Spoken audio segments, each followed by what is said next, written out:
കൊണ്ട് സഹോദരങ്ങളെ, നമ്മുടെ ദുനിയാവ് എന്നുള്ളത് അത് പൊടുന്നനെ കഴിഞ്ഞു പോകുന്നതാണ്.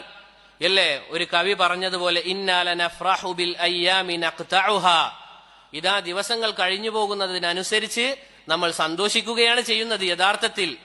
വകുല്ലു യൗമിൻ മളാ യുദ്നാ മിനൽ അജലി, കവി പറയുകയാണ് ഓരോ ദിവസവും കടന്നു പോകുമ്പോൾ റബ്ബിലേക്കുള്ള യാത്ര അത് അടുത്തുകൊണ്ടിരിക്കുകയാണ്. അതുകൊണ്ട് ഫഅമൽ ലിനഫ്സിക ഖബ്ലൽ മൗതി മുജ്തഹിദൻ, ഫഅമൽ, നീ പ്രവർത്തിക്കുക, നിനക്ക് വേണ്ടി, നിന്റെ സ്വന്തത്തിനു വേണ്ടി നീ പ്രവർത്തിക്കുക. ഖബ്ലൽ മൗതി മുജ്തഹിദൻ, മരണമിതാ നിനക്ക് വന്നെത്തുന്നതിന് മുന്നേ നീ എന്ത് ചെയ്യുക?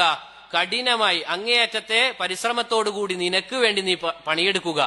കാരണം ഫഇന്നമർ റിബ്ഹു വൽ ഖുസ്റാനു ഫിൽ അമലി, കാരണം യഥാർത്ഥത്തിലുള്ള ലാഭവും അതുപോലെ തന്നെ യഥാർത്ഥത്തിലുള്ള നഷ്ടവും നമ്മുടെ അമലിലാണ്.